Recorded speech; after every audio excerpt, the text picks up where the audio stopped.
Sinugod ng mga taong kabilang ng mga kawatan ng loob ng isang mall sa Pakistan. Ano nga bang meron at kung bakit nagkakagulo ang mga taong ito na pumasok sa mall? Nako, aalamin po natin yan mula sa mga detalye na balita. Ibabahagi maya-maya. Magandang gabi. Ako po si Rikki Mathay. Ako si Rikki Alagao Flores. Ito ang mata ng Agila International. Para naman sa mga headlines ngayong Miyerkules ng gabi. Dating Senador Ping Lacson ibinunyag na sinubukang lumapit ni dismissed Banban Mayor Alice Go sa First Family. Pilipinas at India muling pinalakas ang kooperasyon sa depensa. Sanhi at epekto ng 9/11 attack sa kasalukuyang panahon ating hahalughugin. Donald Trump at Kamala Harris nagkaharap na rin sa kanilang unang presidential debate. At SpaceX, inilunsad ang makasaysayang spacewalk mission.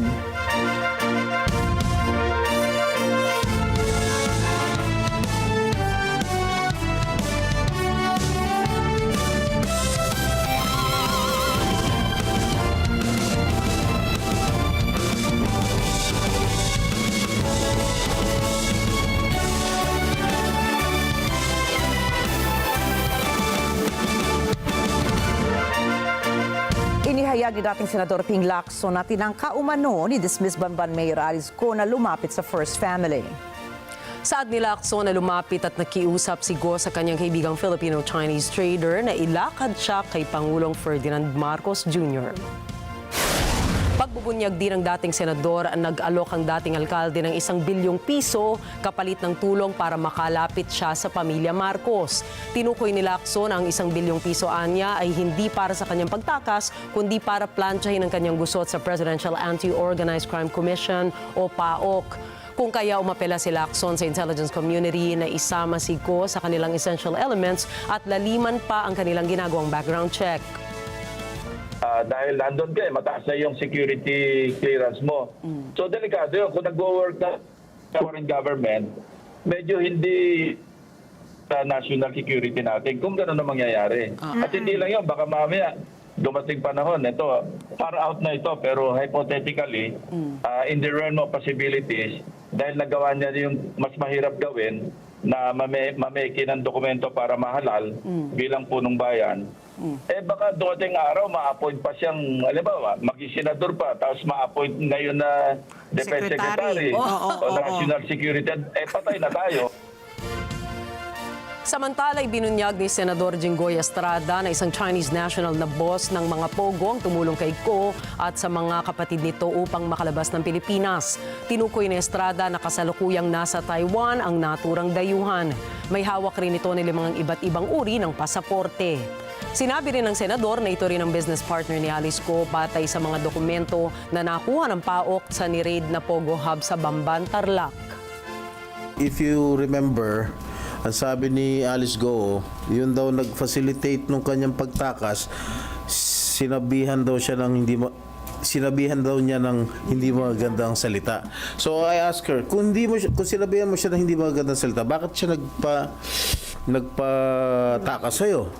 Ba't siya nagpahiram ng yate sa'yo?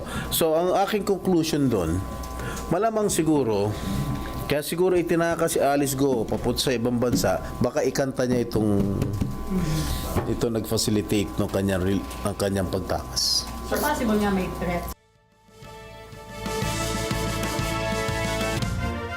Hindi nagbigay ng pahayag ang United States Justice Department hinggil sa issue ng extradition laban kay KOJC leader Apollo Quiboloy. Ayon sa US Justice Department, karaniwang hindi sila nagbibigay ng komento maliban na lamang kung ang akusado sa extradition ay nasa Estados Unidos. Kabilang ang KOJC leader sa most wanted list ng Federal Bureau of Investigation o FBI dahil sa kasong kinakaharap nito sa US Central District Court of California. Kabilang na rito ang mga kasong conspiracy to engage in sex trafficking by force, fraud and coercion at sex trafficking of children. Wanted din po si Quiboloy sa Estados Unidos dahil sa pagpapadala nito ng mga miyembro ng KOJC sa US gamit ang mga fraudulently obtained visas. Inunahan ni Pangulong Ferdinand Marcos Jr. nitong Miyerkules ang pamamahagi ng tulong na nagkakahalaga ng higit sa 150 milyong piso para sa mga magsasaka, mangingisda at mga tagapag-alaga ng hayop sa Ilocos Norte. Ipinamahagi ni Pangulong Marcos ang mga kagamitang pang-agrikultura at makinarya sa mga kinatawan ng iba't ibang samahan ng mga magsasaka. Kabilang sa mga ipinamigay ng Pangulo ay mga agri-fishery machinery, seeds, fertilizers, mga gamit sa pangisdaan, fuel subsidy at mga solar-powered irrigation systems. Ang karamihan ng tulong ay nagmula sa Department of Agriculture o DA, habang nagpamahagi rin ng ilang tulong ang lokal na government unit ng Ilocos Norte. Sinabi ni Marcos na ang kanyang administrasyon ay nakatuon sa patuloy na pagbibigay ng suporta sa mga magsasaka, mga mangingisda at mga tagapag-alaga ng hayop. Lalo pinalakas ng Armed Forces of the Philippines o AFP at ng Indian Armed Forces ang kanilang defense cooperation. Nagsagawa na ikalimang Joint Defense Cooperation Committee at ikatlong service-to-service meeting ang dalawang sandatahang lakas nitong Martes sa Camp Aguinaldo, Quezon City. Ibinahagi ng mga kalahok mula sa magkabilang panig ang kanilang mga pananaw at estratehiya upang tugunan ang pabago-bagong seguridad sa rehiyong kinabibilangan nito sa Asia. At binigyan diin ng dalawang bansa ang kahalagahan ng maritime security at maging ng kalayaan. Layo ng AFP at Indian Armed Forces na palawakin ang operational coordination sa pamamagitan ng mga joint exercises, training programs at pagpapalitan ng teknolohiya.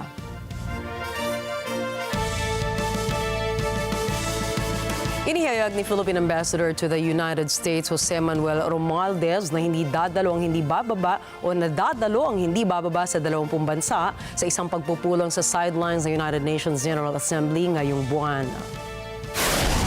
Layo ng isasagawang pagpupulong na talakayin ang naging komprontasyon ng China sa Pilipinas sa West Philippine Sea. Sa isang pahayag, sinabi ng envoy, the more countries band together and give a message to China that what they're doing is definitely not on the right side of history, then we have a better than ever chance that they will not make that wrong move that we're all fearing.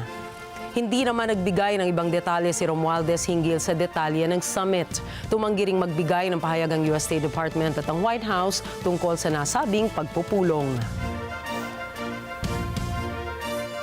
Inanunsyo naman nila electric company o Meralco na itataas nito ang 15 o ng 15 sentimos ang kada kilowatt hour sa kuryente at magre-reflect na po ito ngayong September bill. Ibig sabihin, ang mga kumukonsumo ng 200 kilowatt hour kada buwan ay may dagdag ng 31 pesos. 46 pesos naman sa mga kumukonsumo ng 300 kilowatt per hour, habang 62 pesos sa kumukonsumo ng 400 kilowatt hour. 77 pesos naman ang dagdag singil sa household na kumukonsumo ng 500 kilowatt hours. Ang dagdag singil sa kuryente ay kasunod ng pagtaas ng transmission charge dahil sa National Grid Corporation of the Philippines Ancillary Service. Handa kami, handa ako sa Office of the Vice President na magtrabaho kahit walang budget. Yan ang pangungusap na iniwan ni Vice President Sara Duterte para sa publiko matapos niyang aminin sa ikatlong bahagi ng kanyang media interview na nakarinig siya ng mga balita na posibleng piso na lamang ang ibigay na budget ng Kamara sa Office of the Vice President o OVP. Nangako rin ang Vice Presidente na kahit maliit ang kanilang opisina ay kayang-kaya nila na magtrabaho kahit i-defund o tapyasan ng pondo ng OVP para sa taong 2025.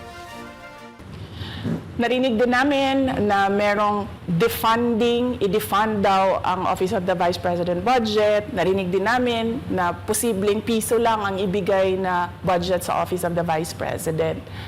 Handa ako sa Office of the Vice President na magtrabaho kahit walang budget. Maliit lang yung opisina namin, maliit lang yung operations namin, kaya kayang-kaya namin na magtrabaho kahit walang budget. Alam naman namin na kaparte yan ng pag-atake. Kaya kami, tutuloy-tuloy lang din kami sa kailangan namin gawin para sa bayan. Naninindigan rin ng Vice Presidente na scripted umano ang pagdinig ng Kamara ukol sa 2025 OVP budget. Anya, ang target ng budget deliberations ay hindi pondo ng OVP, kundi ang confidential fund upang pabagsakin siya. Binanggit din ni Vice President Sara na may impeachment talks laban sa kanya na pinag-uusapan noong nakaraang taon pa. Meron na silang nakahanda na script na binabasa. At yung isa pa nga na congresswoman na sabi niya, wala akong panahon. Basta mahaba ito. Hindi ko mabasa letter per letter. Pero kung makita mo, may nakahanda siya na mga sagot sa mga sinabi namin sa Commission on Audit. Ay nagsalita na si Franz Castro noong November 2023. Nagsabi na siya, ay pinag-uusapan namin ang impeachment ni Inday Sara. At nagbigay siya ng mga basehan doon sa ipa-file daw nila na impeachment. Kaya tuloy-tuloy lang yan na pinag-uusapan openly diyan sa House of Representatives ang impeachment. Samantala, sinagot naman ni House Deputy Majority Leader Jude Asidre ang akusasyon ni Vice President Sara na scripted ang OVP budget deliberations. Sinabi nitong malabong scripted ang budget hearings dahil magkakaiba ang mga pananaw ng mga kongresista. Part of examining the budget is understanding how previous budgets were spent. You can't totally absolve yourself na sasabihin, tapos na to. Diba? Especially if the life for that fund just ended. Like, when it was approved in 2022, so we have until 2023, end of 2023. So last year lang yon. So we are still within bounds to ask clarity on certain items.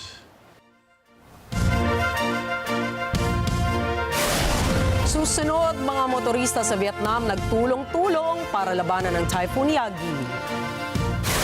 Iran pinatawan ng bagong parusa dahil sa pag-supply nito ng missile sa Russia. At daan-daang nagpoprotesta nilusob ang Senado ng Mexico. Detalye ng mga balitang yan sa pagbabalik ng Mata ng Agila International.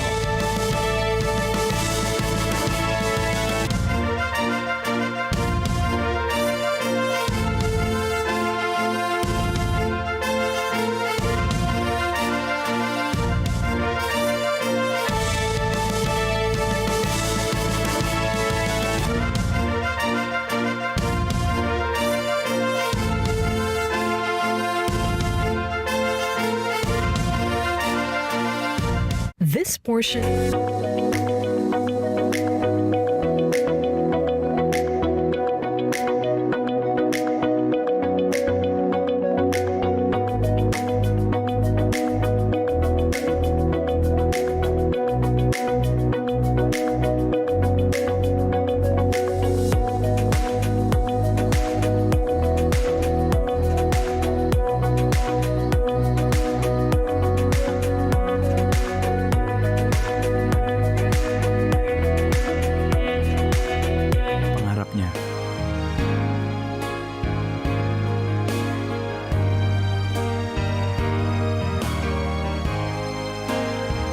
Saan mong sulit dito ang mga pinagsikapan mo. Sa aming mga makabagong pasilidad at sistema ng edukasyon. Mailalabas natin ang aking talino at mga kakayahan niya. Kahit sa munting halaga, makakasiguro ka na makakasabay siya sa mabilis na pag-ikot ng mundo. Sa New Era, karamay mo kami sa bawat hamon. Kaagapay mo kami sa bawat hakbang. Kasama mo kami sa bawat ngiti at tagumpay.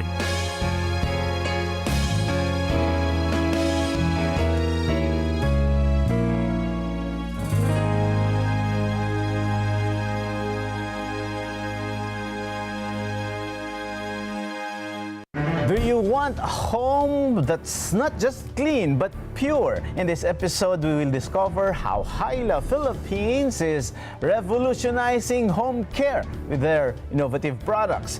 The husband and wife team of John and Nympha Gamez, owners of Agila Philippines, will come clean about their business of deep sanitizing and purifying our air at the same time. Tune in to find out how we can breathe easier and live better. Open for Business with Cesar Vallejos, Sunday, 9 p.m. Sunday 25. Ang mga maiinit na balita at rumaratsyad ang usapan ng bayan. ihahatid namin sa 100%! 100% ang pagbabalita! 100% talakayan! Lunes hanggang Biyernes. Alas 5 hanggang alas 7 ng umaga. Live na live sa Radyo Agila 1062 Mega Manila.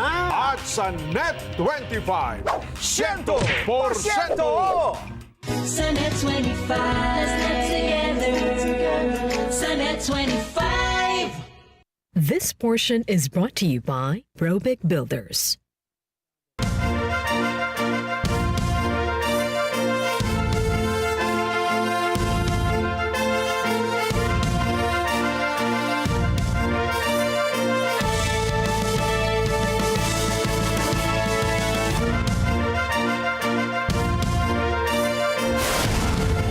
Unconfirmed reports this morning that a plane has crashed into one of the towers of the World Trade Center. World Trade Center. World Trade Center. World Trade Center. To the World Trade Center. 2 planes have crashed into the World Trade Center. I'm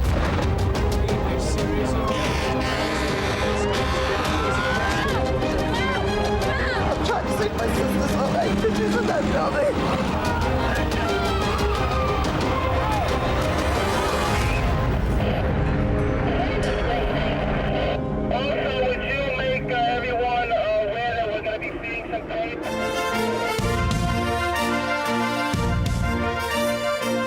Patuloy na putukan, pagpapalipad ng mga missiles, pagpapasabog at walang katapusang kaguluhan ang nararanasan sa iba't ibang panig ng mundo sa kasalukuyan. Sa gitna ng mga kaguluhang ito ay umaalingaw-ngaw at bumabalik sa ating alaala ang hindi malimutang pag-atake at trahedyang umukit sa kasaysayan kung saan libu-libong mga buhay ang nasawi. Binansagan ang kahindik-hindik na pangyayaring ito bilang 9/11, petsa na nagpapaalala sa pinakamalaking terrorist attack sa Estados Unidos, 23 taon na ang nakalilipas. Sangkot rito ang 4 na eroplanong hinijack ng mga terorista na nagdulot ng pagkawasak at pagguho ng 2 gusali sa World Trade Center. Talakayin at himayin natin ang mga kaganapan sa makasaysayang pag-atake na gumimbal sa mundo at sa atin bilang mga mamamayan. Isang grupo ang Al-Qaeda sa buong mundo matapos itala ng FBI bilang most wanted ang pinuno nito na si Osama Bin Laden sa naging pag-atake ng grupo noong September 11, 2001. Kasunod ito ng pagsuporta ng Taliban sa Al-Qaeda na nasa likod ng trahedya na siya ring pinaniniwala ang lugar na pinagtaguan ng kanilang pinuno. Marahil hanggang ngayon ay hindi pa pamilyar ang marami sa atin sa pagkakakilanlan ng pinuno ng Al-Qaeda na si Bin Laden at sa kung bakit ganoon na lamang ang pagnanais nitong atakihin ang Estados Unidos. Lumaki si Bin Laden sa isang marangyang pamilya kung saan ay isa siya sa higit sa 50 anak ng bilyonaryong si Mohammed Bin Laden. Nag-aral ito ng kursong Business Administration sa King Abdulaziz University sa Jeddah noong 1981 na nagbigay daan naman para sa mas malalim niyang kaalaman at kontribusyon sa kanilang negosyo. Taong 1993 nang itatag niya ang grupong Al-Qaeda na binubuo ng mga militanteng Muslim na mula sa panahon ng kanyang paninilbihan sa Afghanistan. Habang sa panig ng Estados Unidos at dahil na rin sa tulong at suporta ng Taliban sa Al-Qaeda ay higit sa 300 na special forces na mga sundalo ang ipinadala ng US bilang pantapat. Kasama pa rito ang nasa 110 mga opisyales ng Central Intelligence Agency o yan pong CIA bilang bahagi ng aksyon sa pagpigil sa mga aktibidad ng dalawang grupo. Kaugnay ito ng mga itinayo na kampo ng Al-Qaeda kung saan libu-libong mga miyembro ang sumali sa grupo na naging bahagi ng planong pag-atake sa iba't ibang lugar. Ilan sa mga pag-atake na naganap ay ang pagkasira ng US Embassy sa Nairobi, Kenya at Dar es Salaam, Tanzania noong 1998. Dagdag pa rito ang pagpapasabog naman sa US warship call sa Aden, Yemen noong 2000 at ang pinakamatindi ay ang naganap ng pag-hijack sa 4 na eroplano noong September 11 sa US. Tila ba ang naging aksyon ng US ay nagpapakita sa seryoso nitong pagganti sa naganap na pag-atake noong September 11. Pag-atake na muli nating babalikan at uungkatin sa tindi ng epekto at pinsala na iniwan sa US at sa buong mundo. Matatandaan sa eksaktong araw ng September 11, 2001 ay 4 na eroplano na may biyahe sa US ang na-hijack. Unang tumama ang American Airlines Boeing 767 sa North Tower ng World Trade Center sa New York City mula sa ika-73 palapag hanggang 79 na palapag. Sinundan pa ito na ikalawang pagtama naman ng Boeing 767 United Airlines Flight 175 sa South Tower naman ng World Trade Center na mula naman sa ika-77 palapag hanggang sa ika-85 palapag. Kasunod nito ay ang pagsiklab ng apoy sa gusali na naging dahilan sa pagkakakulong ng ilang mga tao sa itaas na palapag. Ikinagulat naman ng lahat ang sumunod na nangyari kung saan ay tuluyan ng bumagsak ang Twin Towers na nagdulot ng makapal na alikabok. Nakapagtala ang naturang pangyayari ng pagkasawi na umabot sa 2,606 na katao. Sa ibang bahagi ng US ay tumama naman ang ikatong eroplano ng American Airlines Flight 77 sa harap ng Pentagon, isa sa pinakamalaking headquarters ng US military na matatagpuan sa Virginia.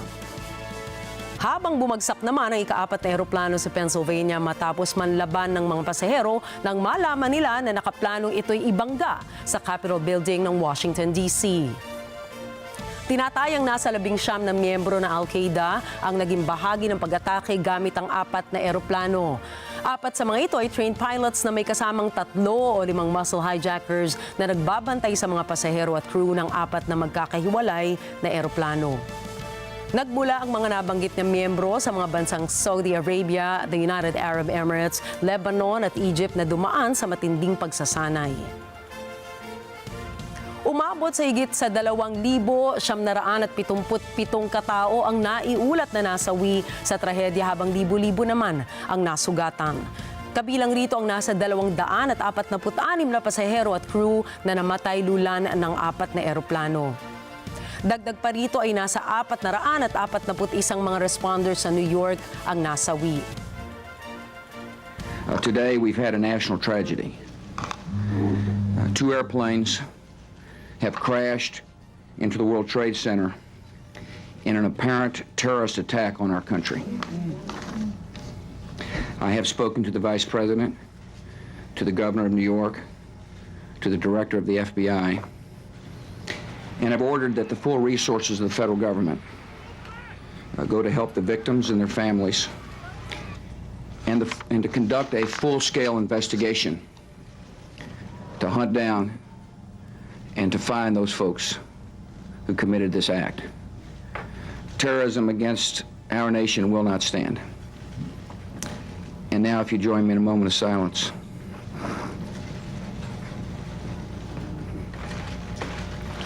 May God bless the victims, their families, and America.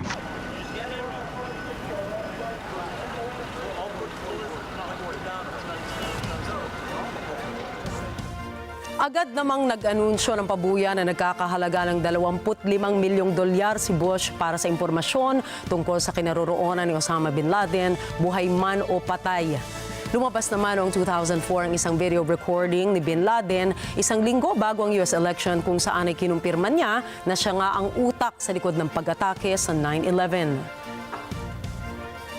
Isang buwan mula nang maganap ang 9/11 ay pinangunahan ni dating Pangulong George Bush ang paglalatag ng mga plano kaugnay sa naging pag-atake. Kasabay nito ang mabilis na pagkakapasa sa Kongreso ng USA Patriot Act o ang Uniting and Strengthening America by Providing Appropriate Tools Required to Intercept and Obstruct Terrorism Act of 2001. Layunin nito na magkaroon ng mas mahigpit na seguridad ng bansa laban sa mga terorista at sa anumang mga gawain at aktibidad ng mga ito. Dagdag pa rito ang pagkakatatag ng Department of Homeland Security na nakatuon naman sa emergency response para sa natural and man-made disasters, anti-terrorism at cybersecurity. Kasunod nito ay ang paglitaw ng Islamic State of Iraq and Syria o yan ngang ISIS, Islamic State of Iraq and the Levant o ISIL at Daeshi na mula naman sa isang miyembro ng Al-Qaeda sa Iraq na itinatag ni Abu Musab al-Zarqawi noong 2004. Tumagal naman ang kaliwat ng pakikipagbakbakan at pakikidigma sa Iraq ng mga sundalong Amerikano sa loob ng ilang taon na nagtapos noong 2011.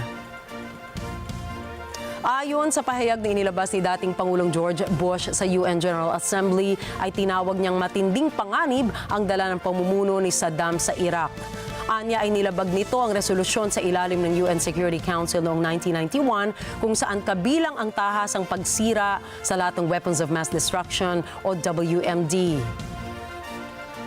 Tumagal pa ng ilang taon ang naging paghahanap sa kanya at taong 2011 nang natagpuan siya ng US Intelligence sa Pakistan. Kasunod nito ay pinag-utos ng dating Pangulo ng US na si Barack Obama na barilin at patayin ito sa compound na kanyang pinagtataguan. Tonight, I can report to the American people and to the world that the United States has conducted an operation that killed Osama bin Laden, the leader of Al-Qaeda, and a terrorist who's responsible for the murder of thousands of innocent men, women, and children. It was nearly 10 years ago that a bright September day was darkened by the worst attack on the American people in our history. The images of 9/11 are seared into our national memory.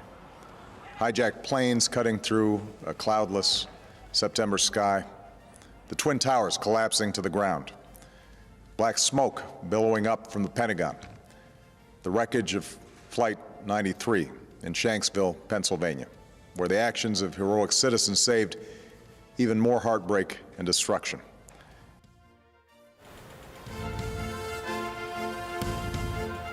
Mula noon hanggang ngayon ay hindi na natuldukan ang matitinding alitan sa pagitan ng iba't ibang mga bansa.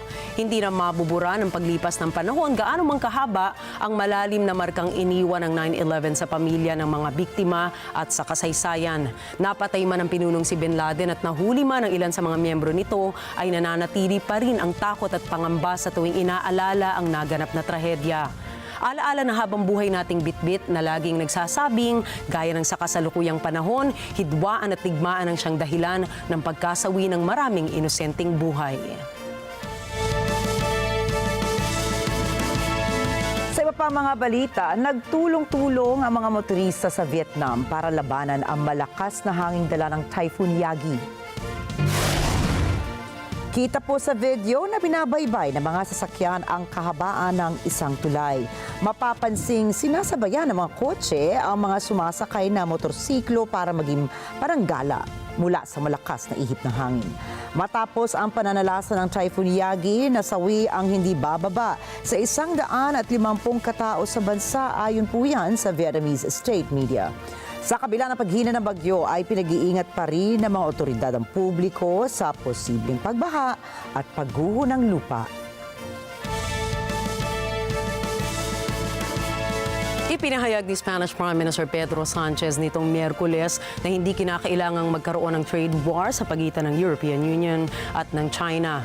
Payo nito ay dapat maghanap na lang ng kompromiso ukol sa mga nakatakdang taripa. I have to be blunt and frank. I think that we need to reconsider, all of us, not only member states, but also the Commission, our position towards this movement. And as I said before, we don't need another war, in this case a trade war. I think that we need to bring bridges between the European Union and China, and from Spain what we will do is to be constructive and to try to find a solution, a compromise between China and the European Commission. So if you ask me, I will answer that, of course, we are reconsidering our position. Sinabi ni Prime Minister Sanchez ang mga pahayag na ito habang nagsasalita sa isang event sa Mondragon Industrial Park sa Kunshan, China. Tinalakay niya ang hakbang ng European Commission na magsasagawa ng anti-subsidy investigation sa mga electric vehicles o EVs na gawa sa China at ang posibilidad na magpataw ng mabigat na taripa. Planong baguhin ng EU ang ilan sa mga taripa at ibaba ang ilang iminungkahing halaga na inaasahang pagbobotohan ng mga miyembro pagsapit ng Oktubre. Samantala, muling nagsimula ang China ng negosasyon upang baliktarin ang mga iminungkahing buwis sa kanilang EVs. Matindi ang pagkontra ng China sa Biosecure Act na ipinasa ng US House of Representatives. At dahil po dito, hinimok ng China ang Amerika na ihinto ang paghihigpit sa Chinese companies. Narito ang detalye mula sa report ni Cherry Recolizado. Noong Lunes, inaprubahan ng House of Representatives ng Estados Unidos ang isang kontrobersyal na panukalang batas na ihihinto ang federal contracts ng US sa ilang Chinese biotech equipment and service providers batay sa national security concerns. Ang boto para sa panukalang batas ay 306 laban sa 81. Noong Martes, sinabi ni Chinese Foreign Ministry spokesperson Mao Ning na labis ang pagkontra ng China sa anyay discriminatory Biosecure Act na ito. Dagdag pa ni Mao, kailangang tigilan na ng US ang paninikil sa mga kumpanyang Chinese. 中方坚决反对美国会众院审议通过有关法案，针对中国企业采取歧视性措施。美方应当放弃意识形态偏见，切实尊重市场原则和经贸规则，停止推进有关法案，停止滥用各种借口，无理打压中国企业，为各国企业提供公平、公正和非歧视的营商环境。中国将继续坚定维护本国企业的正当合法权益，我们也支持中国企业依法维护自身权益。 Sakaling aprubahan din ng Senado ang panukalang batas na ito, ang Chinese biotech companies na maaring agarang maapektuhan ay ang BGI Group, BGI Spinoffs, MGI Tech Company at ang US subsidiary ng MGI na Complete Genomics Incorporated, gayon din ang WuXi Aptech Company at WuXi Biologics. Cherry Recolizado para sa mata ng Agila International. Trusted, connected, on point. Sa ibang balita, dumating na si British Foreign Ministry David Lammy sa Kyiv ngayong araw. Sino kayang top leader ng ibang bansa ang kanyang kasama sa high-level visit na ito? Alamin natin kay Love and Season. Nasa Ukraine na ngayong Miyerkules si British Foreign Secretary David Lammy. Isang araw matapos niyang i-anunsyo sa mga miyembro ng media na bibisita siya sa Kiev upang makipagpulong sa mga matataas na opisyal ng Ukrainian government. Kasama niya sa nasabing high-level visit si U.S. Secretary of State Antony Blinken. از این عمل جنایتکارانه چه توسط محور مقاومت و چه توسط جمهوری اسلامی ایران قطعی است. Samantala, sinabi ni Blinken na nais niyang makausap si Ukrainian President Volodymyr Zelensky upang alamin kung ano ang mga plano nito sa kasalukuyang pakikidigma nito sa Russia. Gusto ring malaman ni Blinken kung ano ang mga maaaring maitulong ng Estados Unidos para sa Ukraine. Pakay din ng dalawang leader na talakayin ang impluwensya ng Iran sa Ukraine at sa Middle East. Lalo na at anila ay nakikita nila na sinusuportahan ng Iran ang Russia. This development and the growing cooperation between Russia and Iran threatens European security and demonstrates how Iran's destabilizing influence reaches far beyond the Middle East. For its part, Russia is sharing technology that Iran seeks. This is a two-way street, including on nuclear issues, as well as some space information. The United States will be announcing further sanctions on Iran later today, including additional measures on Iran Air. We expect allies and partners will be announcing their own new measures on Iran as well. Sinabi rin ni Secretary Lammy na ang kanilang pagbisita sa Kiev ay isang critical moment para sa digmaang kinasasangkutan ng Ukraine. Iginiit pa ni Secretary Lammy na ang United Kingdom at Estados Unidos ay magkaalyado at ang kanilang pagbisita sa Kiev ay pagpapakita lamang ng kanilang commitment dito. Ang high-level visit ni na Secretary Lammy at Secretary Blinken ay ang kauna-unahang joint bilateral visit ng United Kingdom at Estados Unidos sa loob ng mahigit isang dekada. Love and Season para sa mata ng Agila International. Trusted, connected, on point. Nagbabala si U.S. Secretary of State Antony Blinken ukol sa trilateral alliance ng Russia, North Korea at Iran. Ayon kay Blinken, nakadepende na si Russian President Vladimir Putin sa tulong na ibinibigay ng North Korea at Iran sa Moscow. Git pa ng opisyal, may mga ballistic missiles na ang Russia na nagagamit nito para sa long-range targets. Subalit, ang mga missiles naman na galing sa Iran ay nagagamit umano ng Russia sa short-range targets. To wage his war of aggression on Ukraine, Putin is also relying increasingly on help from Iran and the DPRK. In these instances, to get actual weapons in clear violation of multiple UN Security Council resolutions. Now, Tehran has long supplied deadly drones. It's built a drone factory in Russia. It's trained Russian personnel on how to operate them. For some time, the United States has warned of an additional threat, the provision by Iran of ballistic missiles.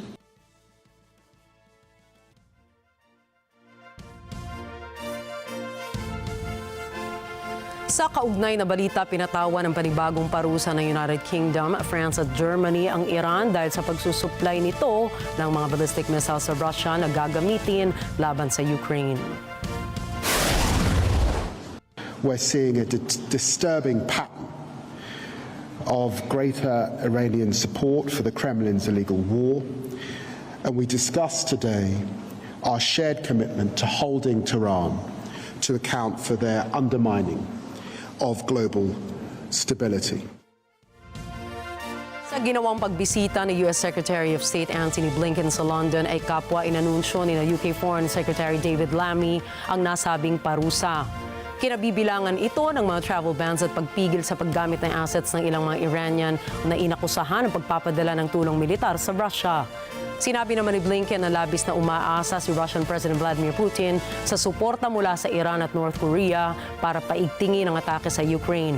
Ang ginawa umano ng Iran ay malinaw niya na paglabag sa United Nations resolutions. May impormasyon din ng US na sinanay ng Iran ang ilang sundalo ng Russia sa paggamit ng PATH-360 ballistic missile system na mayroong maximum range na hanggang 75 miles. Nanawagan na lamang ang US at UK sa Iran na tigilan na lamang nito ang pagsusupply ng mga armas sa Russia. Una nang pinabulaanan ng Iran ang nasabing alegasyon ng US at ng UK na sila ay nagbibigay ng mga armas sa naturang bansa. Ayon naman sa Russia ay naging malapit nilang kaalyado sa kalakalan ang Iran. Иран – это наш важный партнер. Мы развиваем наши торгово-экономические отношения, мы развиваем наше сотрудничество и диалог во всех возможных областях, включая самые чувствительные области. И будем продолжать это делать в интересах народов наших двух стран.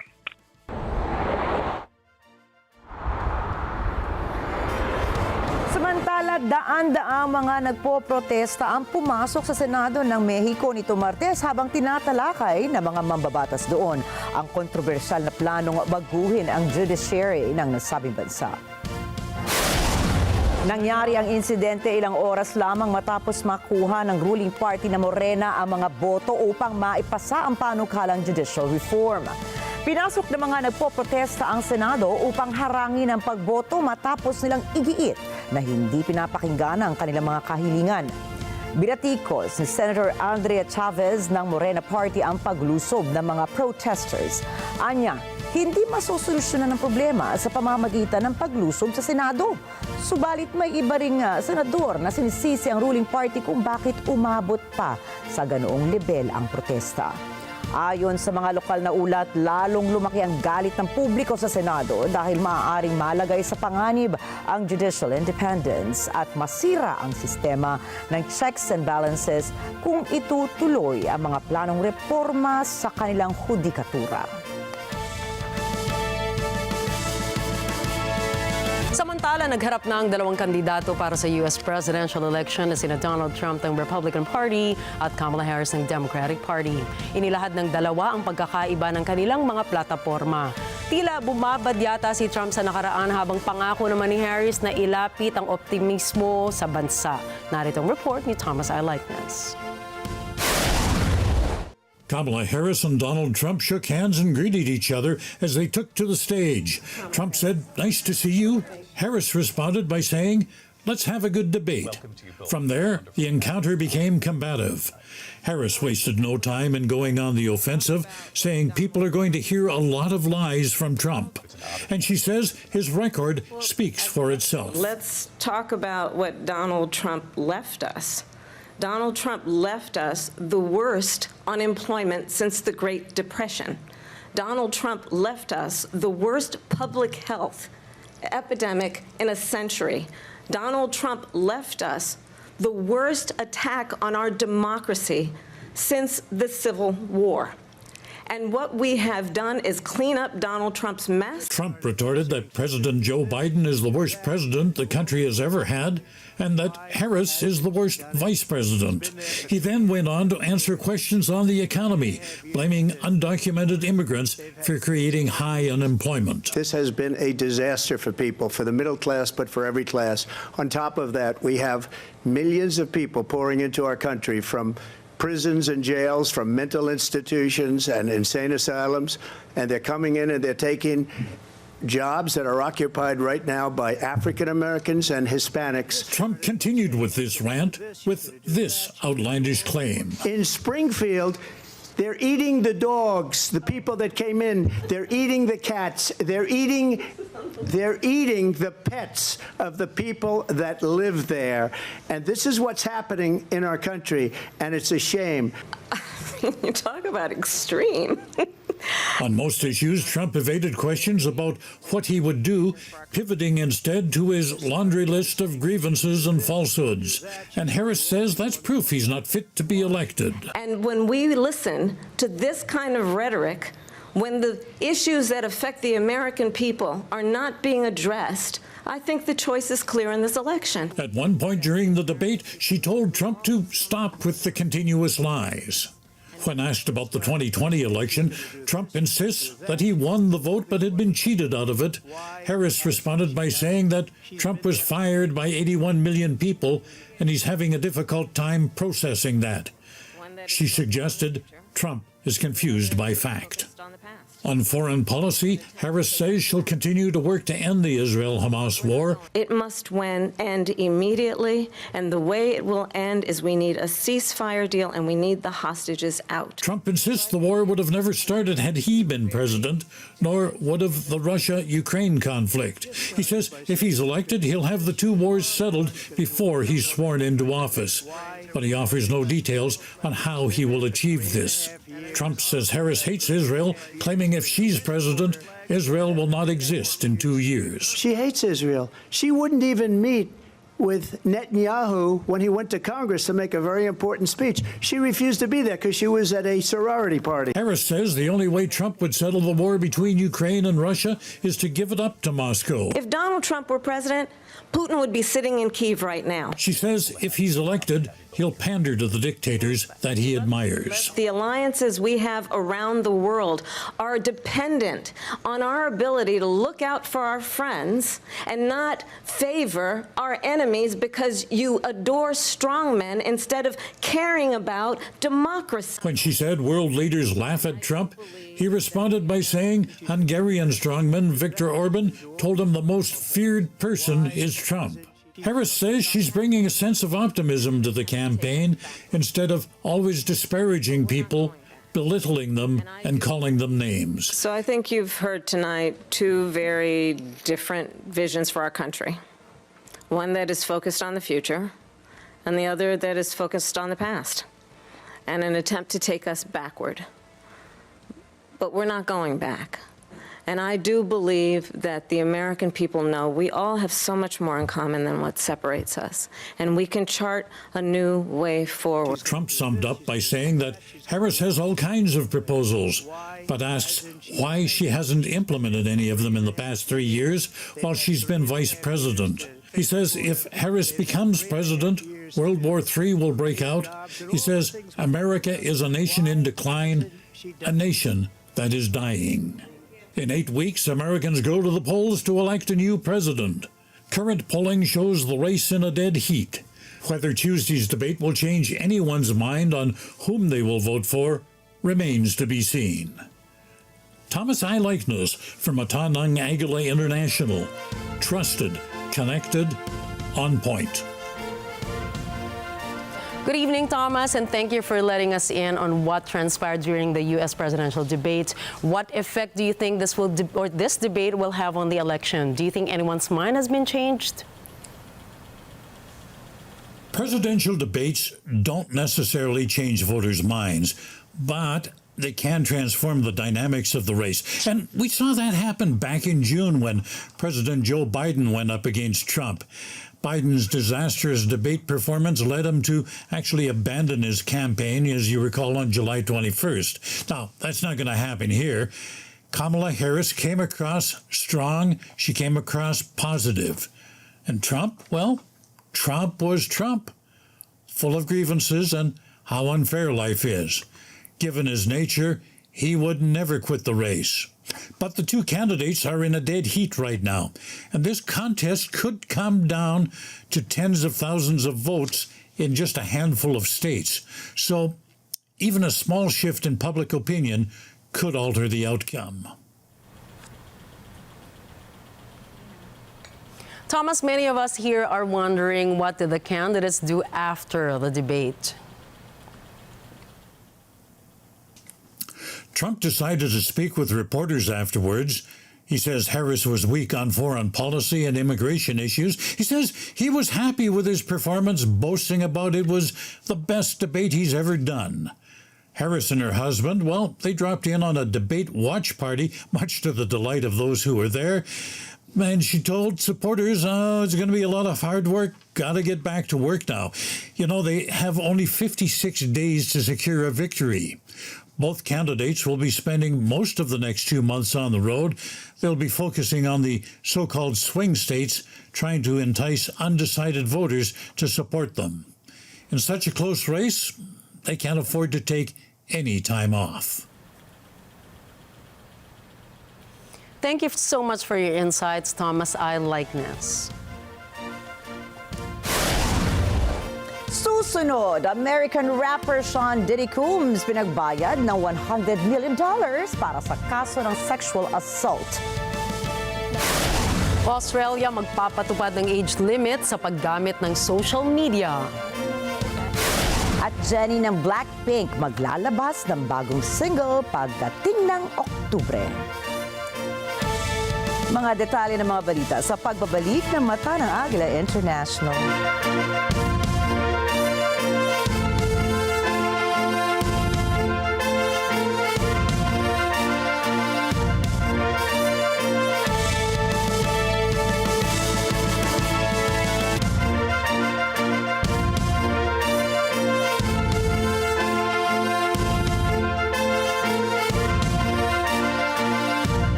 This portion is brought to you by North Luzon Express Terminal.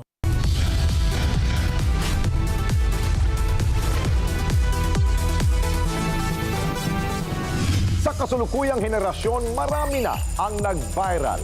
Dahil po yan sa kanilang ginagawang pagtulong sa kapwa. Pero mas marami ang tumutulong kahit walang nakakakita. Kaya naman kung ikaw ay may kilala na grupo o individual na may natatanging pagresponde sa lipunan at maging sa kalikasan, mag-text lamang sa 0915-415-1035 o mag-email sa responde@net25.com at magpadala ng mensahe sa ating Facebook page at Net25TV. Baka kayo na ang susunod nating Certified Key Responder. Let's get together sa Net25. Sa Net25. May init na issue at malalim na talakayan. Wala namang scandals, wala namang corruption issue or anything of that magnitude to warrant a change in leadership. Ang news commentary show na matapang at may paninindigan. Kita mga, ito ngayon may Chinese mafia, nakakakuha ng mga authentic na Filipino birth certificate. Well, ako because nga sabi ko, ibabalance mo lang naman yan eh. So, maging mas stricto lang tayo, siguro taasan natin yung ante. Ano sa palagay nyo? Monday to Friday, 8 to 10 a.m. Dito lang sa Net25. Let's get together sa Net25. Sa Net25.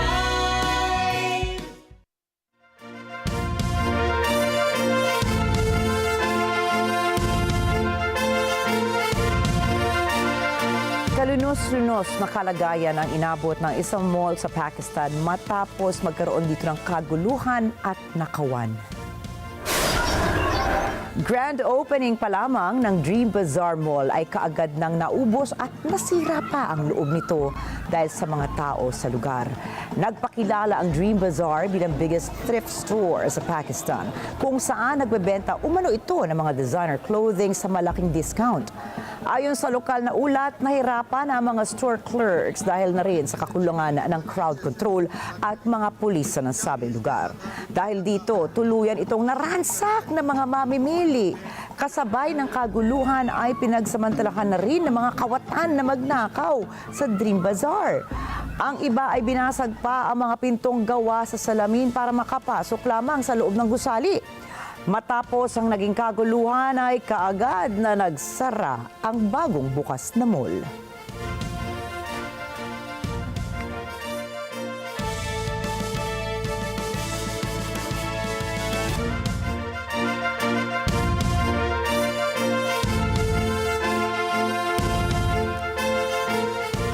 Isang bilanggo sa Michigan na inakusahan si Sean Diddy Combs ng pagdroga at sexual na pang-aabuso sa kanya halos 30 taon nang nakalipas ay nakakuha ng $100 million na hatol laban sa award-winning artist.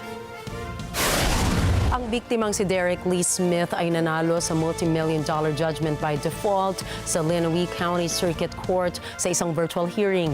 Hindi dumalo si Combs sa nasabing hearing, ngunit sinabi ng abogado niya na si Mark Agnifilo na balak nilang ipadismiss ang nasabing hatol. Binigyang diin ni Agnifilo na hindi kilala ni Combs si Smith at ang kasong isinampa nito ay isa umanong fraud. Si Smith na nahatulan ng pagkakakulong dahil sa sexual misconduct at kidnapping charges ay naghain ng reklamo laban kay Combs noong Hunyo at Agosto. Nagbibigay ng default judgment ang mga korte sa tuwing hindi nagbibigay ng responsive pleading ang isang akusado.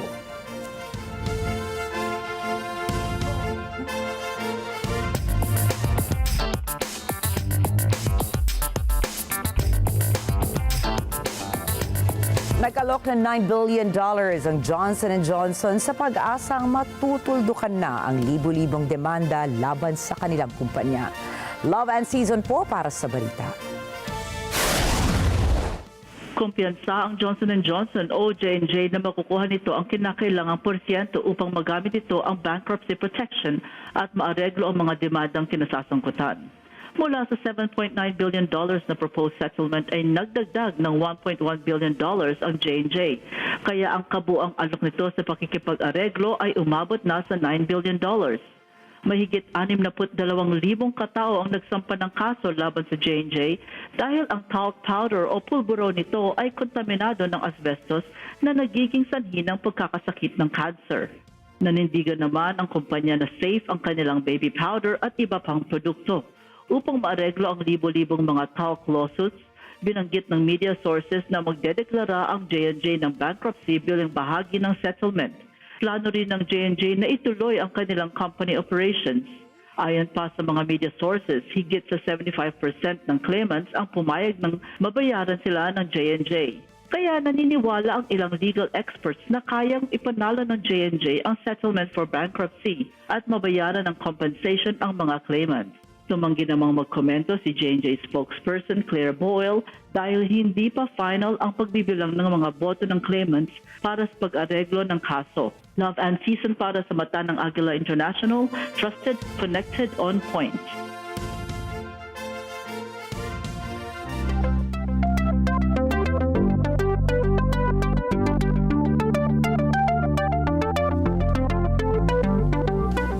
Apat na private astronauts ang naglakbay sa kalawakan gamit ang modified SpaceX Crew Dragon capsule. Simula ito ng 5 araw na Polaris Dawn mission ng kumpanya. Narito ang balita mula kay Rice sa Mangilid. Layunin ng misyong ito ng SpaceX na subukan ang mga bagong disenyo ng spacesuit at isagawa ang kauna-unahang pribadong spacewalk. Ang crew ay binubuo ng isang bilyonaryong negosyante, isang retiradong piloto ng militar at 2 empleyado ng SpaceX. Sila ay nag-launch mula sa NASA's Kennedy Space Center sa Florida bandang alas 5:23 ng umaga. Ang capsule ay nakarating sa orbit makalipas ang 9.5 minuto. Ang crew ay naglaro ng maliit na plush astronaut toy dog nang maranasan na nila ang zero gravity. Ito ang panglimang pribadong misyon ng Crew Dragon. Isa ito sa pinakamapanganib. Sa kasaysayan, tanging highly trained at well-funded government astronauts lamang ang nakapagsagawa ng spacewalks. May humigit kumulang na 270 spacewalks sa International Space Station mula noong nilikha ito noong 2000. May 16 naman na isinagawa ang Chinese astronauts sa Tiangong Space Station sa Beijing. Bryce na Mangilit para sa mata ng Agila International, trusted, connected, on point.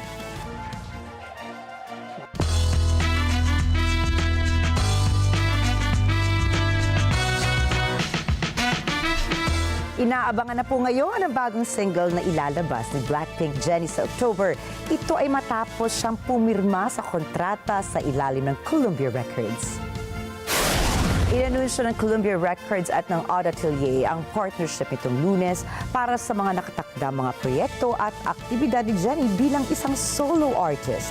Kabilang sa mga artists na nasa ilalim ng Columbia Records ay sina Adele, Beyoncé, Harry Styles, Miley Cyrus at John Legend. Matatandaan namang noong April ay naglabas ang Korean hip-hop star na si Zico ng kantang Spot kung saan ay nakasama nito si Jennie. Dagdag pa rito ang pagiging bahagi niya sa kanta ng The Weeknd na One of the Girls na nakapagtala ng higit sa 1 bilyong streams sa Spotify.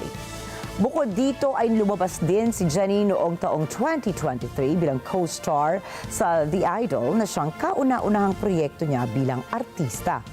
Samantala, nakapaglabas na rin siya ng 2 solo singles na solo noong 2019 at You and Me naman noong taong 2023. Suportado ngayon at inendorso ng American singer na si Taylor Swift ang pagtakbo ni Kamala Harris sa US presidential election. Inanunsyo ni Swift sa kanyang Instagram ang pagsuporta mula sa linyang Childless Cat Lady na ibinansag ni J.D. Vance sa mga taga-suporta ng Democrats. Agaw pansin rin ang kanyang caption na I'm voting for Kamala Harris because she fights for the rights and causes I believe need a warrior to champion them. Matatandaan naman na sinuportahan din ni Swift si Biden noong 2020 kung saan ay sinabi niyang maaasahang pinuno si Harris. Dagdag pa niya ay maraming magagawa na magandang plano sa kanilang bansa ang isang pinuno na may maayos na tunguhin. Samantala, sinabi naman ni Swift na ang naging desisyon niyang magsalita sa gaganaping eleksyon ay nag-ugat sa peking endorsement niya sa social media ni Trump. Samantala, alamin naman natin ang hakbang na ginawa ng bansang Finland upang tugunan ang issue hinggil sa hindi magandang epekto sa kabataan ng screens o yung pong mga electronic gadgets. Alamin po natin ang detalye mula sa report ni Anjo Milano. Ngayong fall season sa bayan ng Riihimäki sa Finland, babalik ang mga estudyante sa paaralan bit-bit ang backpacks na puno ng lapis, papel at mga libro. Ito ay matapos ang isang dekadang paggamit ng laptops at iba pang digital devices sa mga paaralan na sinuportahan ng gobyerno. Umani ng global na pagkilala ang public education system ng Finland dahil sa resultang natamo nito sa paggamit ng makabagong teaching techniques gamit ang teknolohiya. Maraming paaralan sa bansa ang namigay pa nga ng libreng laptops sa lahat ng mga estudyante nito edad 11 pataas. Ngunit marami namang mga magulang at mga teacher ang nabahala sa epekto sa kabataan ng labis na paggamit ng screens. Dahil dito, nagpasya ang bayan ng Riihimäki na bumalik sa lapis at papel. Ang Riihimäki ay may 30,000 na mga residente. Tumigil ang Riihimäki sa paggamit ng pisikal na libro mula noong 2018. Para sa English teacher na si Maja Kaunonen, ang pagbabalik ng bayan sa paggamit ng lapis at papel ay magandang hakbang. Anya, kaunti ang distractions kung ang gamit ng mga estudyante ay libro at hindi mga materyales na digital. I'm happy about the change. I am happy. I am not at all opposed to digital materials. I have used them for many, many years, but I was not impressed with, first of all, the digital material it wasn't ready, it wasn't good enough, I think, for teaching purposes or learning purposes. And I do think that it has sort of made young people concentrate more during lessons, and there are less distractions with the books, and I do think it is much better. Dagdag ni Kaunonen, nagiging daan ang digital materials upang maklakbay, palayo ang isip ng mga estudyante dahil sa isang pindot lang ay may magbubukas na bagong browser. Most students, I think, just did the exercises as quick as they could so they could then move on to playing games and chatting on social media and so on. And it took them like no time at all to change tabs in the browser or something. So when the teacher came round to them, they could say, yes, I was doing this exercise, and yeah. But most, not, I wouldn't say most, but many students were using the laptops for games and things like that. So a lot of distractions. Sang-ayon naman ang estudyanteng si Inka Waro. Anin Waro, mas madaling mag-focus kung ang tinitingnan ay hindi isang digital device. Se on ihan kiva juttu, koska keskittymiskyky paranee ja muutenkin sitten esimerkiksi jos pitää tehdä läksyjä vielä myöhään illalla, niin on helpompi mennä nukkumaan, kun ei ole just sitä ennen kattonut laitetta. Dagdag naman ni El Soka na estudyante rin, mabilis maglayag ang isip niya kung ang gamit sa pag-aaral ay laptop. No ehkä silloin kun käytti enemmän Chromebookia, niin sitten välillä niin vähän lähti johonkin eri nettisivuille ja silleen, että ehkä siihen ei ole ihan keskittynyt niin siihen olennaiseen. Ganito rin ang opinyon ni Miko Mantilla na isang 8th grade student. Anya, mas nakakapagod man ang gumamit ng lapis at pagsusulat, mas madali naman ang matuto. I find I can concentrate much better, and doing homework it's easier because I don't have to I don't need a device for it. And writing, it can be a bit tiring, but I learn easier. Para kay clinical neuropsychologist Mina Peltopuro, mahina ang resistensya ng murang isip ng kabataan pagdating sa multitasking kasabay ng maraming distraksyon na dulot ng digital devices. The total amount of time should be minimum, so not hours spending in front of the screen, but something less. And another one is multitasking. I mean that you are doing math in computer and then you go to check Instagram, is there any messages, and then you come back to math, and then you go to Snapchat, and then you come back to math, and you see that okay, I cannot do this without any instructions, and you go in a different site to the computer to find the instructions and come back to math and so on. So brain are very vulnerable with multitasking and especially when you are this young age, so they cannot manage well. Anjo Milano para sa mata ng Agila International. Trusted, connected, on point. At narito kami para maghatid ng balita saan mang dako ng mundo. Muli ako po si Rikki Mathay. At ako si Rikki Alagao Flores. Ito ang mata ng Agila International. Para naman sa mga balitang nangyari sa iba't ibang panig ng mundo, punta naman tayo kay Alma para sa Net25 World News. Take it away, Alma.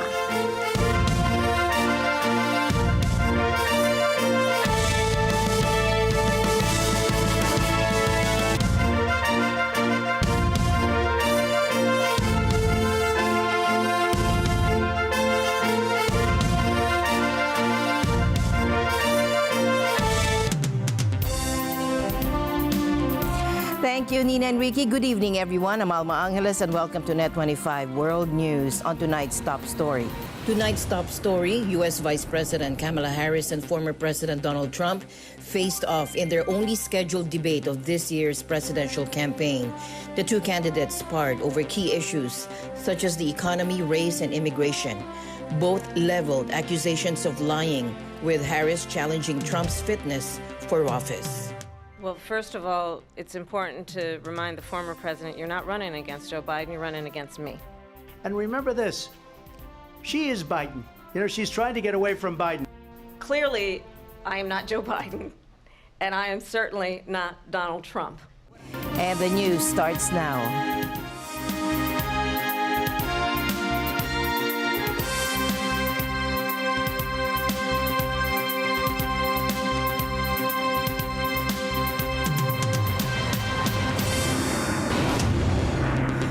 The Philippine ambassador to the U.S. says at least 20 nations are planning a summit on the sidelines of the UN General Assembly this month to address China's actions in the South China Sea.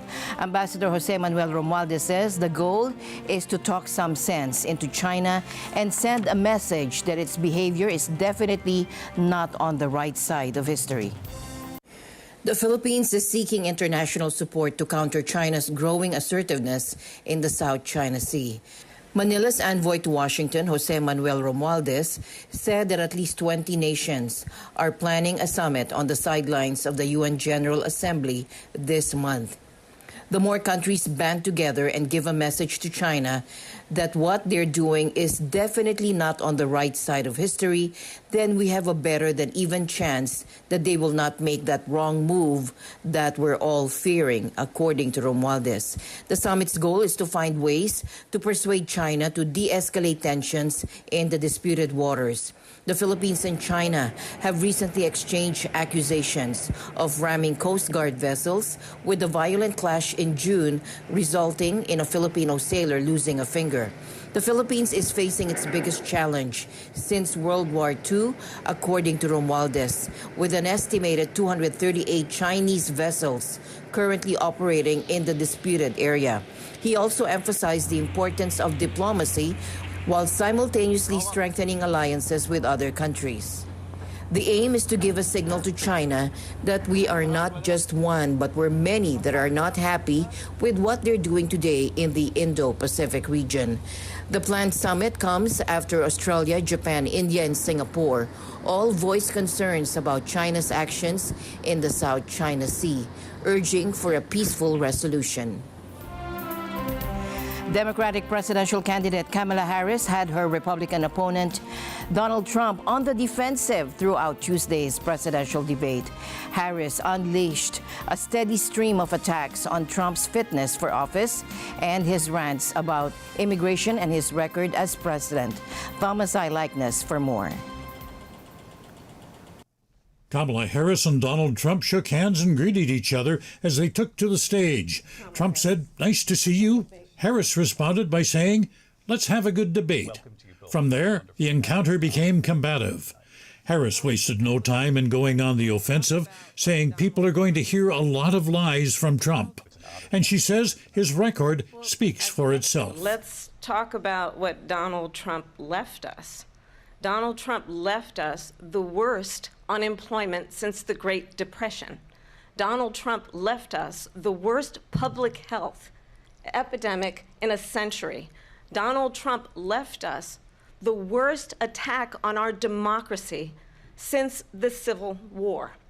And what we have done is clean up Donald Trump's mess. Trump retorted that President Joe Biden is the worst president the country has ever had, and that Harris is the worst vice president. He then went on to answer questions on the economy, blaming undocumented immigrants for creating high unemployment. This has been a disaster for people, for the middle class, but for every class. On top of that, we have millions of people pouring into our country from prisons and jails, from mental institutions and insane asylums, and they're coming in and they're taking jobs that are occupied right now by African Americans and Hispanics. Trump continued with this rant with this outlandish claim. In Springfield, they're eating the dogs, the people that came in. They're eating the cats. They're eating the pets of the people that live there. And this is what's happening in our country, and it's a shame. You talk about extreme. On most issues, Trump evaded questions about what he would do, pivoting instead to his laundry list of grievances and falsehoods. And Harris says that's proof he's not fit to be elected. And when we listen to this kind of rhetoric, when the issues that affect the American people are not being addressed, I think the choice is clear in this election. At one point during the debate, she told Trump to stop with the continuous lies. When asked about the 2020 election, Trump insists that he won the vote but had been cheated out of it. Harris responded by saying that Trump was fired by 81 million people and he's having a difficult time processing that. She suggested Trump is confused by fact. On foreign policy, Harris says she'll continue to work to end the Israel-Hamas war. Trump insists the war would have never started had he been president, nor would have the Russia-Ukraine conflict. He says if he's elected, he'll have the two wars settled before he's sworn into office. But he offers no details on how he will achieve this. Trump says Harris hates Israel, claiming if she's president, Israel will not exist in 2 years. She hates Israel. She wouldn't even meet with Netanyahu when he went to Congress to make a very important speech. She refused to be there because she was at a sorority party. Harris says the only way Trump would settle the war between Ukraine and Russia is to give it up to Moscow. If Donald Trump were president, Putin would be sitting in Kyiv right now. She says if he's elected, he'll pander to the dictators that he admires. The alliances we have around the world are dependent on our ability to look out for our friends and not favor our enemies because you adore strongmen instead of caring about democracy. When she said world leaders laugh at Trump, he responded by saying Hungarian strongman Viktor Orban told him the most feared person is Trump. Harris says she's bringing a sense of optimism to the campaign instead of always disparaging people, belittling them, and calling them names. So I think you've heard tonight two very different visions for our country. One that is focused on the future, and the other that is focused on the past, and an attempt to take us backward. But we're not going back. And I do believe that the American people know we all have so much more in common than what separates us, and we can chart a new way forward. Trump summed up by saying that Harris has all kinds of proposals, but asks why she hasn't implemented any of them in the past 3 years while she's been vice president. He says if Harris becomes president, World War III will break out. He says America is a nation in decline, a nation that is dying. In 8 weeks, Americans go to the polls to elect a new president. Current polling shows the race in a dead heat. Whether Tuesday's debate will change anyone's mind on whom they will vote for remains to be seen. Thomas I. Likeness, Net 25 World News. Thomas Likeness joins us now. Thomas, the debate was combative and fiery, much different from the last one where then Democratic candidate Joe Biden faced challenges. Now this time, Kamala Harris seemed confident and in control. In your view, who emerges the winner? Well, Alma, the consensus of most political observers, myself included, is Kamala Harris ran away with it. She had Trump on the run, baiting him to rave on about his favorite rants and conspiracy theories, things like immigration, how he gets along with dictators, crowd sizes at his rallies, things like that. But more importantly, she also presented a positive message. Trump mostly talked about himself and his grievances. He continually emphasized what a bad state the United States is in. He appeared tired. He looks old. And even the Trump-friendly cable news channel that he always watches, Fox News, Fox News says Trump had a bad night. Harris exuded energy and an upbeat attitude, and she achieved her goal. And that goal was to point out the contrast between the two candidates. Her closing remarks summed that up. Optimism instead of disparaging people. And one other thing I want to note, Alma, Harris now has the support of Taylor Swift.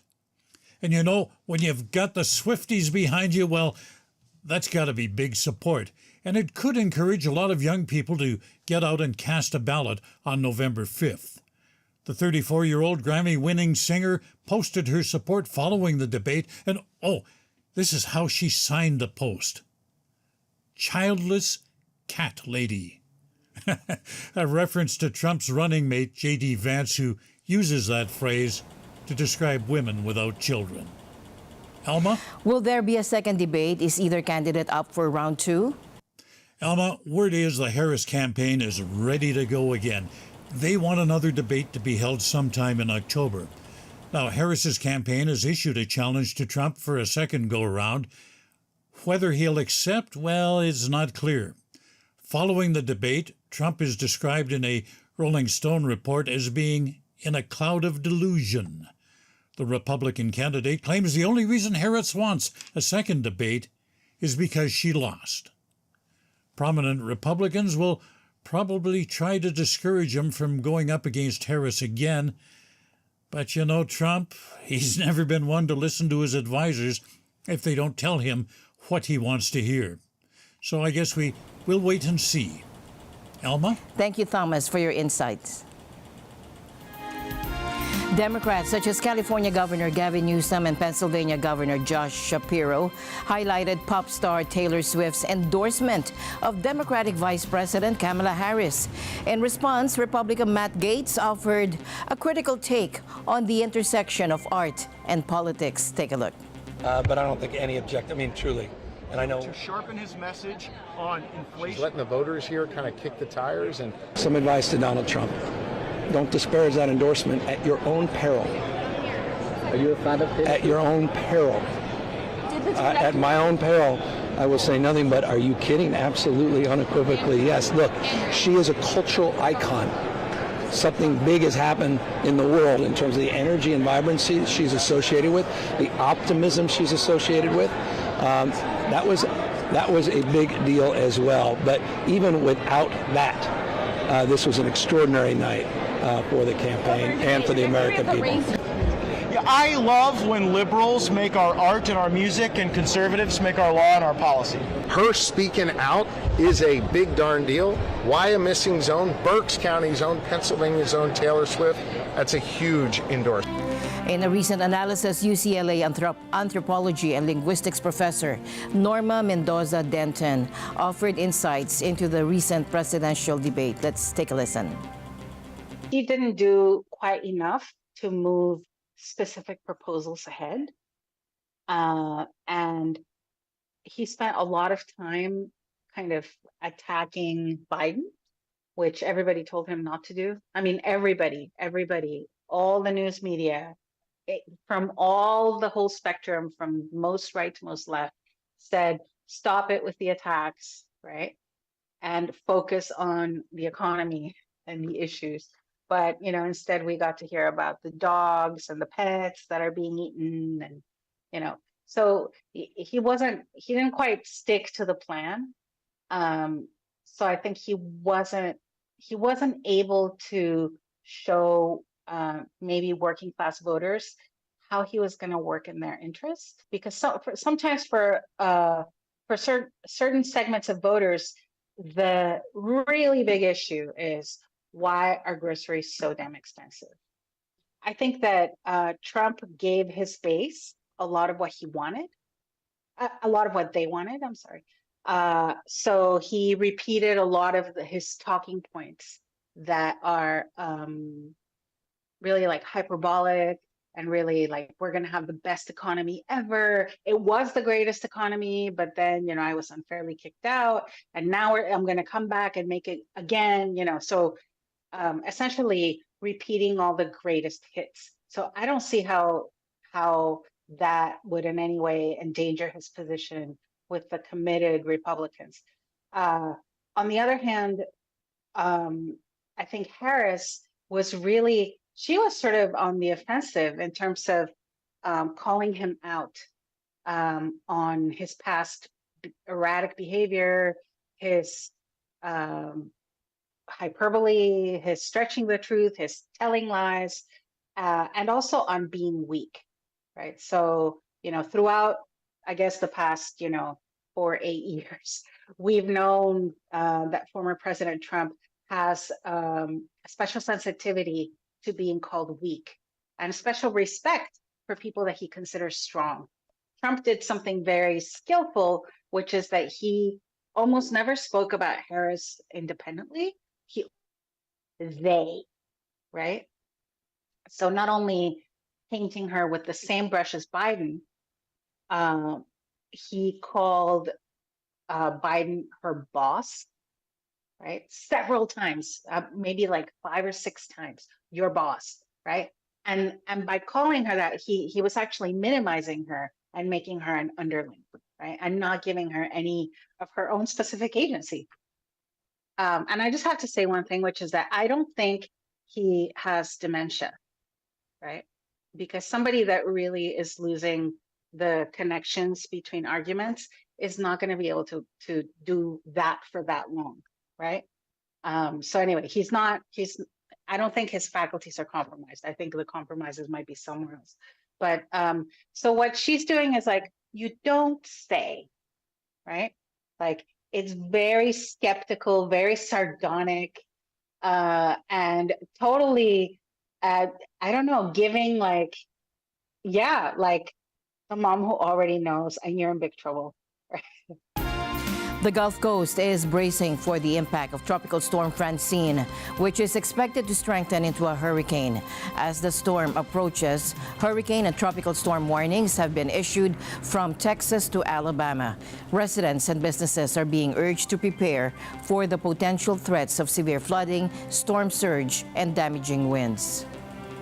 There is a danger of life-threatening storm surge in various regions, especially in the upper Texas coastline. Residents in those areas should follow advice from local officials, including possible evacuation orders. Francine is expected to bring heavy rain and a risk of flash flooding along the coast from South Texas all the way up to the Beaumont region. As Francine gains strength, more than 2 million people in communities along the Gulf Coast are under a hurricane warning. In Morgan City, business owners and residents are boarding up and heading out with long lines at gas stations, some even running out of fuel. We're out here shoveling sand for the storm because in 2016 we had a horrible storm. You know, it messed over everything. Everybody's houses got reconstructed, everybody's houses got flooded. I guess ain't nobody have enough sandbags, so we out here getting some sandbags today. I just left out the store and I saw one cart that was ahead of me with nothing but water in it. They had about 8 or 9, 10 little packs of water. So, you know, I think that's the big thing. I remember in the old days, we used to take jugs and fill them up. In Texas, state officials are on high alert. Chief of the Texas Division of Emergency Management, Nim Kidd, emphasized the unpredictability of the storm's path. That the National Hurricane Center forecast 1/3 of the time the eye wall of the storm will make landfall outside of that cone of uncertainty. So while we all want this storm not to impact Texas, Texas has got to be prepared. State agencies are doing that. We've had 24 state agencies here in the Emergency Operations Center. All of their people are out in the field ready to support Texans.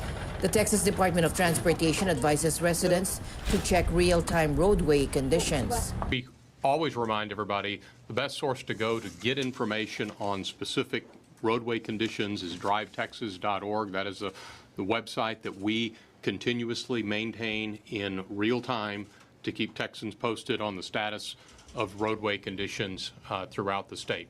The NHC said that the life-threatening storm surge and hurricane-force winds are expected to begin in Louisiana on Wednesday, U.S. time. So we have fire. Video from an eyewitness uploaded to social media platform X showed a fiery orange glow descending upon Oro Grande, California, as wildfires intensified. Caption accompanying the post read, "Kids were coughing and eyes were burning. Ashes were everywhere. Hope they get these fires under control soon." Southern California is grappling with the late summer heat wave with multiple wildfires raging across the region. We have fires to the south of us. This is my screen. Dramatic time-lapse footage captured on Tuesday showed wildfires sweeping across Santiago Peak, spanning Orange and Riverside counties in Southern California. Monitoring cameras from UC San Diego Alert California captured images. Monitoring cameras from UC San Diego's Alert California captured images of the flames raising through dried shrubbery with thick plumes of smoke shrouding trees and pylons in the area. The airport fire, burning across Orange and Riverside counties, joins 2 other brush fires in Southern California, pushing crews to their limits as hot and dry conditions persist. At least 2 people were killed, hundreds stranded in Thailand after heavy rain swept through 2 northern provinces, swelling rivers, inundating settlements, and triggering mudslides, according to authorities. The adverse weather, which comes in the wake of Typhoon Yagi, the most powerful storm in Asia this year, has impacted about 9,000 households in Thailand. In the Mathay district of neighboring Chiang Rai province, which borders Myanmar, rubber boats were unable to reach some flooded areas where hundreds were stuck and awaiting help, according to District Chief Nangorpol Kidan. I think we have this climate change as a big driver that now driven so many change in climate pattern. The rain intensity is so high that now we have the new term, right, that called rain bomb, because of the rain intensity that has never before existed. And I think this also overwhelmed our infrastructure that used to perhaps deal with a much less volume of water. And on top of that, we didn't do well enough in terms of preparing. Thousands of residents in Vietnam's capital, Hanoi, have been evacuated as the Red River swells following Typhoon Yagi. The storm, the most powerful in Asia this year, made landfall last weekend, causing widespread flooding and landslides. At least 143 people have been killed, 58 remain missing due to the flooding. Many schools have been forced to close. Thousands of residents have been evacuated from low-lying areas. Hơn 25 qua em sống ở khu vực này thì em chưa từng gặp một trận lũ lịch sử như này bao giờ, và tài sản của nhà em và khả năng là rất là nhiều những nhà khác đều đã có thể là mất sạch sau cơn bão này. The flooding has also disrupted businesses and supply chains in northern Vietnam's industrial hubs. Nói chung là mất hết anh ạ, không còn gì cả. I have lost everything. There's nothing left. When I look around, people have also lost all they had, just like me. Even though I am sad, I can't talk about it, because it is not just me who is suffering. I can only try to recover from this. I am left empty-handed because I borrowed money to invest in this place. I have not yet paid back the old debt. And now this has happened, so I definitely have nothing left. I did not want to cry, but I could not help it, because it hurts so much. Không thể khóc mà cũng không biết làm thế nào được. The typhoon made landfall on Saturday, causing widespread damage to infrastructure and residential areas. A key bridge over the Red River in Po Tu province collapsed on Monday, leaving 8 people missing. And authorities have restricted traffic on other bridges, including Chong Dong Bridge, one of Hanoi's largest. Factories and warehouses have been damaged, forcing plants to shut down. And this could have a significant impact on global supply chains, as Vietnam is a major manufacturing hub for multinational companies. To the Middle East now, at least 9 Palestinians were killed and several others injured in an Israeli airstrike in Gaza's Jabalia, according to the Gaza Health Ministry. Residents reported that the airstrike targeted the home of Akram al-Najjar, a professor at Al-Quds Open University and a former headmaster. مدنيين ناس مدير مدرسة سابقا دكتور ما له متممات ولا شيء اطفال نسوان ولا مدنيين فاتحين بسطة على الباب تعرضوا الله هم اللي استشهدوا اليوم. هاي المنظر هذا وهذا كل ناس موجودين لسه اطفال ونساء لا لهم متممات ولا شيء. Meanwhile, Israeli defense officials have released new video showing a tunnel beneath a children's bedroom where 6 hostages were found dead last month, including American citizen Hirsch Goldberg, Poland. The video comes as Israel confirmed one of its soldiers likely shot and killed a 26-year-old American woman in the West Bank last week, an act the U.S. government is condemning as unacceptable. Her body was carried in a funeral procession in the West Bank, draped in the Palestinian flag. The young activist from Washington was in the West Bank protesting the expansion of an Israeli settlement when she was struck by live ammunition. Israeli officials say the soldier was likely aiming at someone else. Blinken also called for changes to Israel's rules of engagement to prevent similar strategies. Her killing was both unprovoked and unjustified. No one should be shot and killed for attending a protest. No one should have to put their life at risk just for freely expressing their views. In our judgment, Israeli security forces need to make some fundamental changes in the way that they operate in the West Bank, including changes to their rules of engagement. There had been some hope of a ceasefire in the region before the U.S. election, but for now that seems unlikely. Both sides show little political will for peace. And the news continues here on Net25 World News. We'll be right back. Ang mga maiinit na balita at rumaratsyad ng usapan ng bayan, ihahatid namin sa 100%! 100% ang pagbabalita! 100% talakayan! Lunes hanggang Biyernes! Alas 5 hanggang alas 7 ng umaga! Live na live sa Radyo Agila 1062 Mega Manila! At sa Net25 100%! Sa Net25, let's net together. Sa Net25.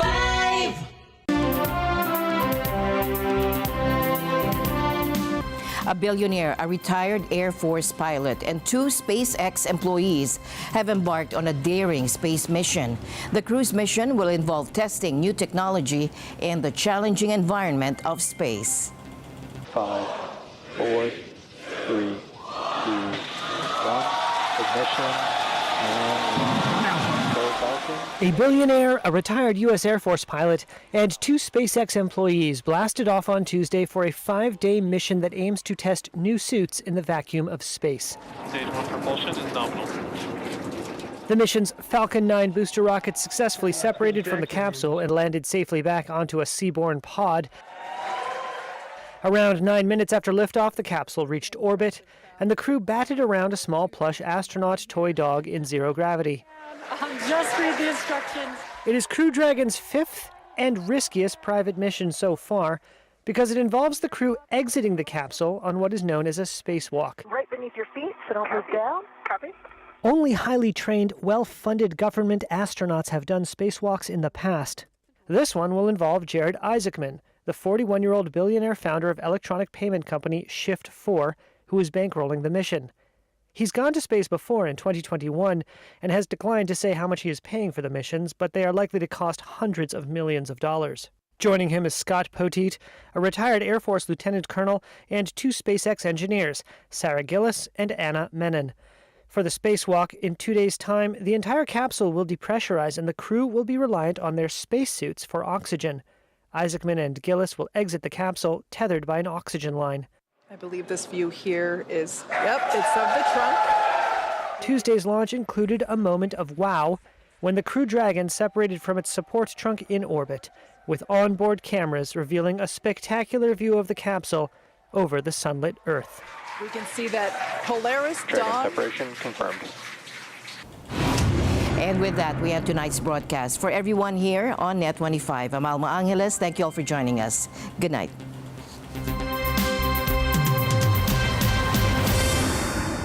This